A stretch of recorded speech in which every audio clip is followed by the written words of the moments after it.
Kaya pag ganyan niya, kulang na dalawa, ganyan na lang ang... Anong labas mo? Weh, gano'n. Nawa, luming ganito signal, di ba? Ang ginagawa. Sama eh, no?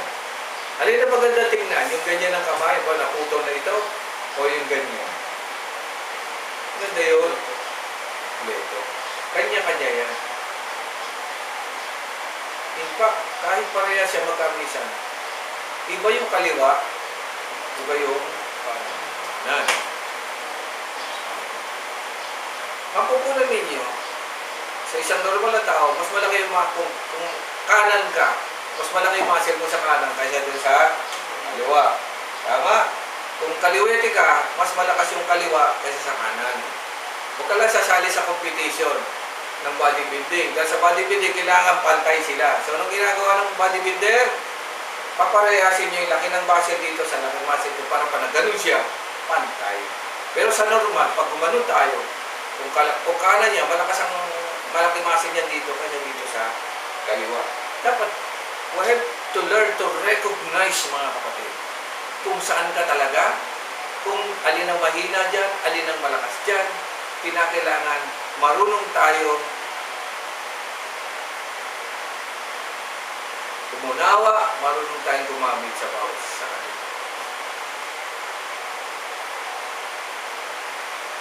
At doon, nakakamit ang tagumpay, mga kapatid. Kaya sa bandang dulo, sabi rito, daiginin nyo ang masama. Tandaan ninyo, kaya sinasabi ito, mga kapatid, alam ba ninyo kung ilang libo o trilyon o milyon ang masama? Diablo. Napakarami niyan. Napakarami po niyan. Ang mga anghel, hindi mo rin mabilang. Ang mga demonyo, mas marami dyan. Kapitbahay lang natin, dami na, di ba? Mga demonyo, mananalo ka ba riyan? Hindi. Like for example, magbibigay sa inyo, si Noah, yung binasa kanina niya. Chapter 6, ano nangyari tayo? Lahat na lang gumagawa ng masama. Wala na. Isa na lang natira. Si Noah. Ngayon si Noah, kaya niya ba mag-isa? Hindi. Anong ginawa ng Panginoong Diyos? Sinama yung pamilya. Ang ganda. Kinausap ko. Sabi niyo anong gagawin? Hindi niyo kaya talunin yan. Hindi niyo kaya talunin. So, anong ginawa? Ay, sabi nga rito, huwag kayong aayon sa takbo ng paano ka makakaliwas? Eh, kasama mo yan. So, anong ginawa? Isolation. Kumuha kayo ng barko, ng malaking arko, yan. Tapos, pumasok kayo dyan, kasi hindi kayo pwedeng kasama yung mga yan. Pumasok kayo dyan, hindi nyo kayo lupilin, pero kaya ng Diyos lupilin ng lahat. Patay lahat yun. Sila lang ang kasi may marami ay kakampi ng Diyos. Hindi po ganun. Ang ginakampihan lang siyempre ng Panginoong Diyos ay yung mga sa Kanya rin. Si Lot, may nagawa ba si Lot nung time nung sa Sodoma at Gomora? Wala. Nakusunodaan pa yung dalawa niyang anak. Sabi nga nito, ito na lang, yung ano ko. Hindi, gusto namin mga pogi, yung mga hindi rin ko kaya. Anong sabi? Kaya ba nila yun? Hindi. Pero may paraan. Umalis kayo dito, at bubunawin na lang ng Diyos yan. Ang hirap din. Ang mabigat pa, ito ang ginamit ng Panginoon Kristo sa Matthew 24 bilang tanda ng huling panahon. Itong huli nating panahon, napakahirap para kang walang kakampi. Naintindihan niyo para kang walang kakampi. Dito na ang nararamdaman mo, may kakampi ka, sino na lang ang Panginoon Diyos. Kasi lahat ng ginagawa, puro ganun na. Pero huwag kang matakot dahil hindi naman ikaw ang kalaban nila. Yun ang magagaro. May kakampi ka na hindi nila nakikita. At yun ang tatalo sa masama. It doesn't mean pag hindi sila nakinig sa'yo, italo ka na. Amen. Ang trabaho lang natin, i-preach ang mabuting balita. Kung sila napasama, hindi mo yan problema.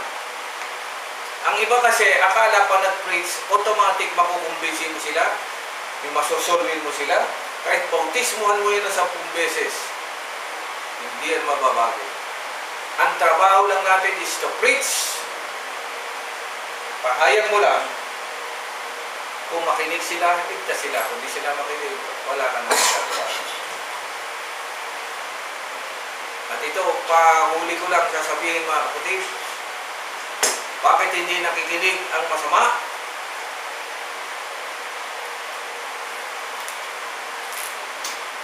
Talagay nyo, bakit hindi nalilig ka sa masama kahit nag-preach ka pa rin? Ha? Isip? Ito ay isang teknik na hindi maganda.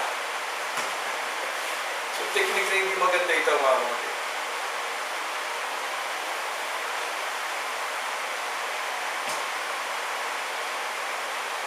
Paano mo nalaman na nakinig sila sa iyo?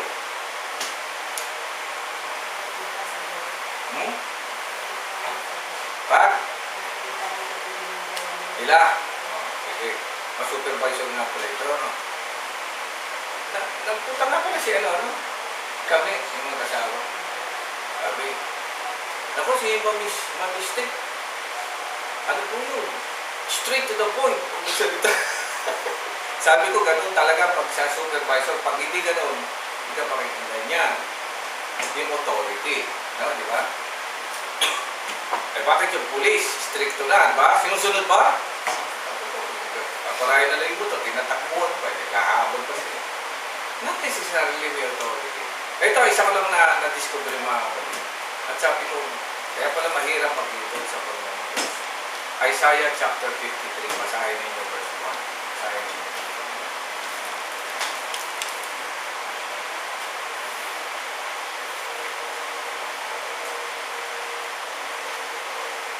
Basahin nyo sa Ingles, basahin nyo sa Tagalog, diyan tayo magtatapos na. Yan ang sikreto niyan. Basahin mo sa Ingles muna. 1, verse 1.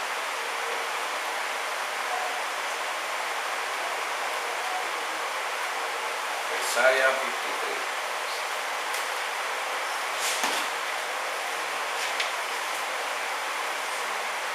Who hath believed our report, and to whom is the arm of the Lord revealed? Oh. Ano raw? Tagalog? Sino naniwala sa aming balita at kanina nayang hindi sila? Okay. Sa istorya ng Biblia po, mga kapatid, lahat ng tinawag ng Diyos sa palagay niyo, isa lang ang reklamo.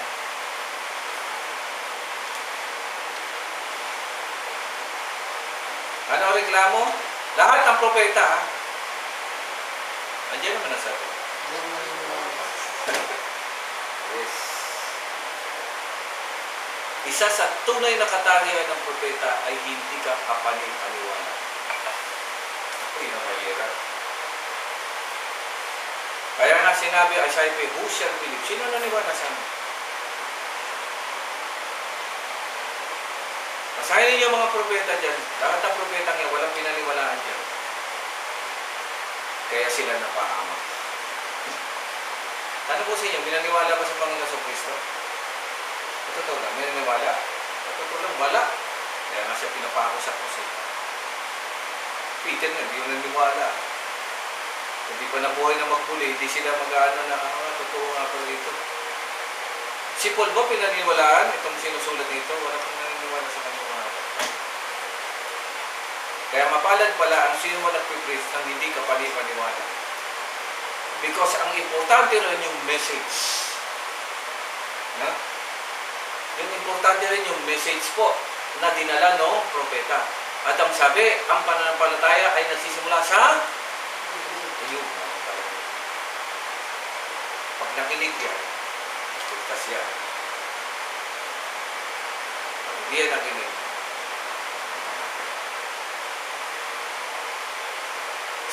may nakinig ba kay Noah yung time na yun?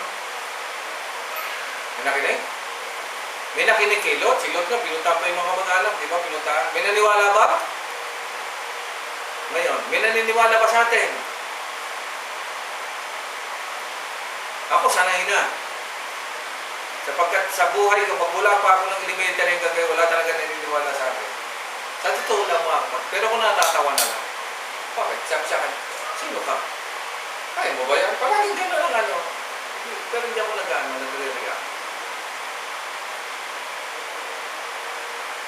Kasi katangian pala yan. Palagay niya sa akin, pastor, may naniniwala. Hindi na ako nag-ano. Pag sinasabi, ano po kung tinawag niya, pastor? Hindi na yung naniniwala. Kaya ako natatawa na lang ako. Kailan? Ang maganda riyan. Ang maganda riyan, parang may threat ka palagi. Pag nakikita ka, parang hindi naman siya mukhang gano'n, pero bakit parang ang dating bakit naglaya si Jonas? Bakit naglaya si Jonas? Kasi siya, punta ka sa Nineveh. Bakit ano sa isip na ni Jonas? Kaya maniniwala sa kanya kahit sabihin nagpakain na lang doon sa, di ba, sa Balyay na, sabi, iniluwa rin siya. Ngayon, nung nag-preach siya, naniwala yung hari. Kaya nagulat siya. Naligtas tuloy yung taga Nineveh. Tama, naintindihan nyo. Natuwa po ba si Jonas o hindi? Hindi po siya natuwa. Hindi siya natuwa, di ba? Sabi nga ng Panginoon sa kanya, ano ka ba? Hindi ka ba natutuwa na naligtas yung mga, kasi alam niya katangian ng hindi talaga paniniwala. Kung sakali man, na nararamdaman natin na hindi ka pinaniwala, pero sinasabi mo naman ang salita ng Diyos, okay lang. Okay lang? Kasi, bayaan nyo ang salita ng Diyos ang kumilos. Pag wala ka na, doon nila ma-realize, ito yung sinabi yun. So, wala. Wala ka na. Amen? Pag wala ka na, at naniwala sila sa salita, saan sila pupunta? Ha? Pwede, simbahan, saan pa? May ibang tao? Hindi naman naniwala, saan? Sa Diyos na. At kapag nangyari yun, tunay kang propeta ng Panginoon Diyos. Kasi ang trabaho natin, mahearing and hearing by the Word of God. Kaya ka nagpe-place, matuto sila magbalik loob sa Diyos. Hindi sa'yo. Ang nangyayari kasi sa kasalukuyan, yung pastor na, yung preacher na ang magaling. Pag nakinig sila ng preaching, ang attention na napunta sa pastor, doon sa preaching. Dapat po hindi ganon. Ang trabaho na namin preacher, ang trabaho ng pastor, akayin kayo sa Panginoong Diyos. Pag alis namin sa pulpito, dapat ang attention mo sa Diyos, hindi doon sa'yo. Kaya ang nangyayari tuloy, pag mali rin po ang ugali ng pastor, ano ang nangyayari?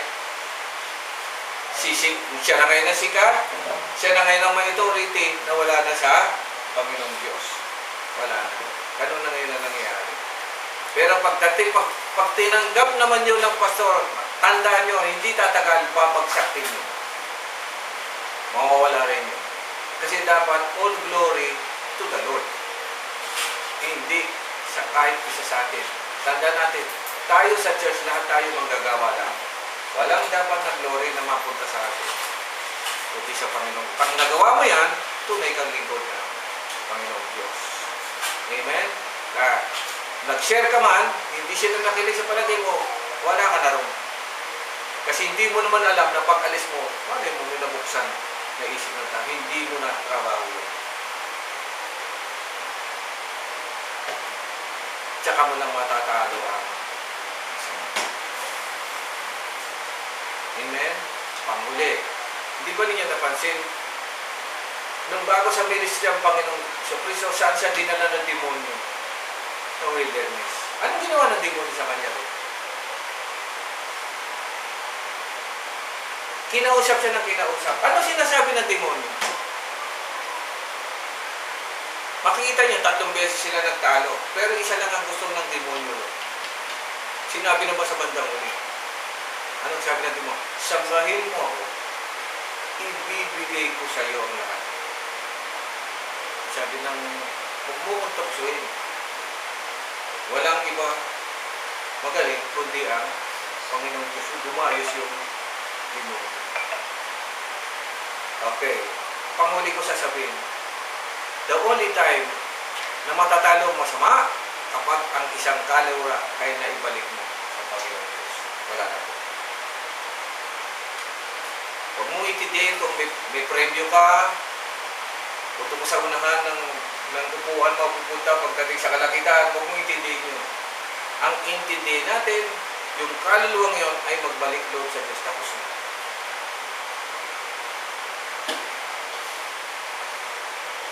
Kasi walang glory na dapat. Kaya sabi ni Paul, huwag ninyong tingnan na higit pa ang inyong mga sarili. Nagigit sa nararapat. Tayong lahat ay servant lang ng Panginoong Diyos. All glory should belong to God. Ganun lang. Tanongin niyo ko, Pastor, ano matay siya? Walang pakialam. Ako mga ngaral, tapos uwi na ako, tapos na. Dahil kang isa sa inyo ay mapapalik, isa man lang sa inyo, tandaan niyo, ay mapapalik daw ko sa Panginoong Diyos. Ay, masaya na ako. Ilan na sa Biblia, di ba? Isa lang, kaluluwa mapapalik mo sa Panginoong Diyos, okay na. Hindi kailangan na libo-libo. Dahil pag nangyari yung libo-libo, ikaw na magaling, hindi na yung Diyos. Hindi ka mabigat yan. So, mag-iingat tayo dyan. No? Madadaig natin ang masama kung matututunan natin pag-aralan ang dapat natin gawin sa gawain ito ng Panginoon. Hanggat may kaluluwa siya at madadalo sa Panginoon, yun ang hinahanap sa atin ng ating Panginoon Diyos. Amen? Tutulan na muna natin dito. Tandaan nyo, kami rito, ihandog ninyo inyong mga sarili. Huwag kayong umayon patakbo ng sanlibutan ito. Ayan, ang takbo ng sanlibutan ito, siya magaling. Hindi ang Panginoon Diyos. He is the Creator. Dapat siya magaling. Created being na lang. Yung nalilimutan ng iba yan. Amen? Tignan mo yung, ito, sa opisina. Minsan, nayayabang ng mga boss natin, ano? Parang sila may-ari. Di ba sila may-ari nung, ano sa inyo, yung mga may-ari niya, di ba, hapon? Pati ba may mga boss kayo, yayabang? Sino may-ari na sa inyo?